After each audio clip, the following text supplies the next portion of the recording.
Hello student, Pandey shorthand class से मैं मनोज पांडे आपको डिक्टेंशन बोलने जा रहा हूँ। डिक्टेंशन में जितनी भी कठिन वर्ड हैं उसको आप लोग लिख करके और व्हाट्सएप ग्रुप से हमारे आप पूछ सकते हैं। मैं देखता हूँ कुछ बच्चे जो हैं लापरवाही कर रहे हैं स्टेनो को पढ़ाई करने में। ऐसा लापरवाही ना करें और डिक्टेंशन को लिखें, और आपको मैं फ्री आपको सुविधा दे रहा हूँ तो उसका भी लाभ उठाएं आप लोग। और जो है जितनी भी कठिन वर्ड हैं उसको आप लोग व्हाट्सएप से पूछा करें। मैंने इसीलिए बॉयज़ ग्रुप गर्ल्स ग्रुप दोनों मैंने अलग अलग बना रखे हैं, और उस चैनल के जो द्वारा आप उस ग्रुप से, और यूट्यूब चैनल मेरा पांडे शॉर्ट हैंड क्लासेस के नाम से बना हुआ है, उससे आप लोग डिक्टेंशन को लिखें और कोई भी समस्या है उसको व्हाट्सएप से आप लोग पूछ सकते हैं। और आने वाला कंपटीशन में इस लॉकडाउन में ही तैयारी आप लोग अच्छे से कर सकते हैं।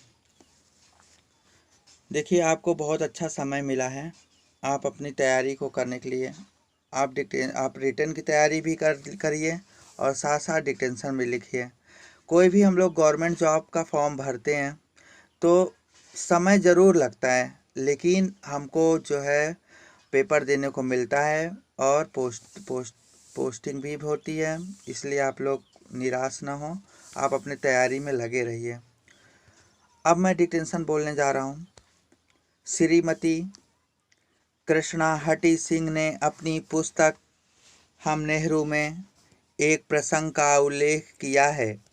उनके पास बैठी नन्ही इंदु कुछ बुदबुदा रही थी।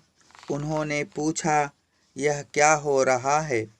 इंदु ने अपने घने काले बालों से घिरे चमकीले चेहरे को उठाया और दृढ़ता से कहा, जोन ऑफ आर्क बनने की कोशिश कर रही हूँ।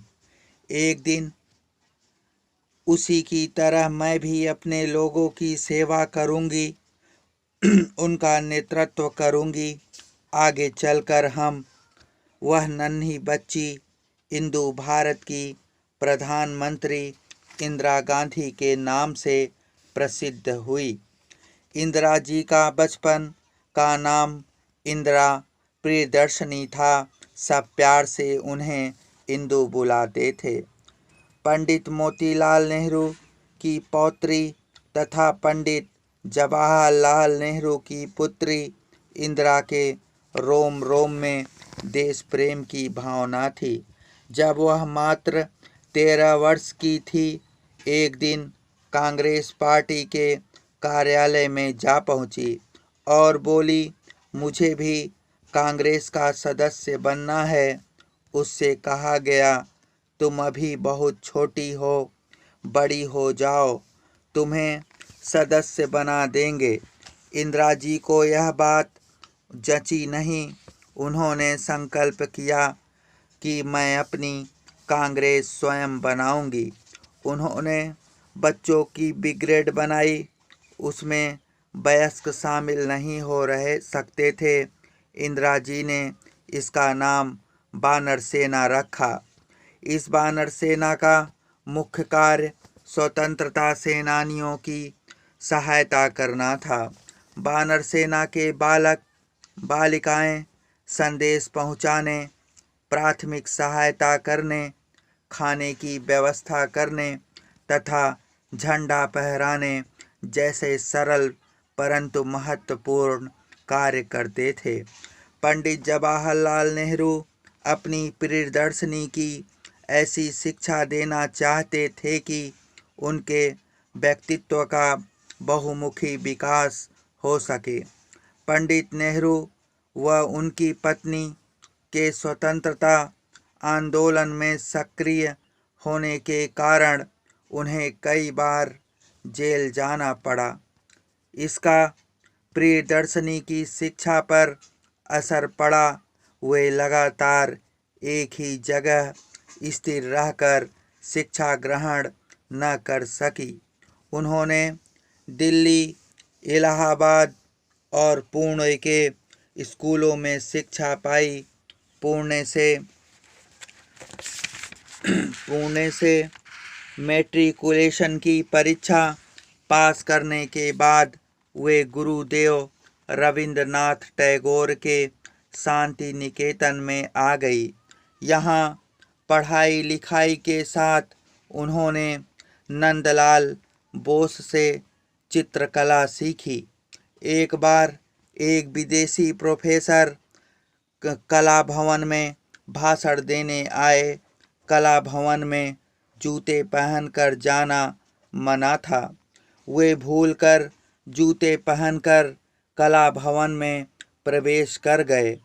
जब 3-4 दिन तक ऐसा ही होता रहा तो एक दिन प्रोफेसर के प्रवेश करते ही सारे विद्यार्थी अनुशासित तरीके से कतारबद्ध होकर कक्षा से बाहर हो गए। शिकायत गुरुदेव के पास पहुंची। जांच करने पर मालूम हुआ कि विरोधी दल का नेतृत्व इंदिरा ने किया था। गुरुदेव मुस्कुराए। सत्य की ऐसी पकड़ और अनुशासन के प्रति ऐसी आस्था देखकर उन्होंने उसी दिन भविष्यवाणी की, यह बालिका असाधारण है और इसमें संकल्पों को जीने की इच्छा है। इंदिरा जी के व्यक्तित्व पर पंडित नेहरू का बहुत प्रभाव पड़ा। पिता पुत्री के संबंध बेहद आत्मीय थे। स्वतंत्रता संग्राम के दौरान पंडित नेहरू को कई बार जेल जाना पड़ा। वे जेल से पत्रों द्वारा पुत्री से संपर्क बनाए रखते थे। पत्रों का संग्रह पिता के पत्र पुत्री के नाम से प्रकाशित हुआ है। नेहरू जी द्वारा नैनी जेल से इंदिरा जी को लिखे एक पत्र के कुछ अंश कई बार हम संदेह में भी पड़ जाते हैं कि हम क्या करें क्या न करें। यह निश्चय करना कोई सरल कार्य नहीं है। जब भी हम तुम्हें ऐसा संदेह हो तो ठीक बात का निश्चय करने के लिए मैं तुम्हें एक छोटा सा उपाय बताता हूँ। तुम कोई भी काम ऐसा न करना जिससे दूसरों से छिपाने की इच्छा तुम्हारे मन में उठे। किसी बात को छिपाने की इच्छा तभी होती है जब तुम कोई गलत काम करती हो। बहादुर बनो और सब कुछ स्वयं ही ठीक हो जाएगा। यदि तुम बहादुर बनोगी तो तुम ऐसा कोई बात नहीं करोगी जिससे तुम्हें डरना पड़े या जिसे करने से तुम्हें लज्जित होना पड़े। निर्भीकता और आत्मविश्वास जैसी गुण उन्हें पिता से विरासत में मिले थे। कठिन वर्ड आप लोग बनाएंगे और डिक्टेशन को लिखने की कोशिश करेंगे। धन्यवाद।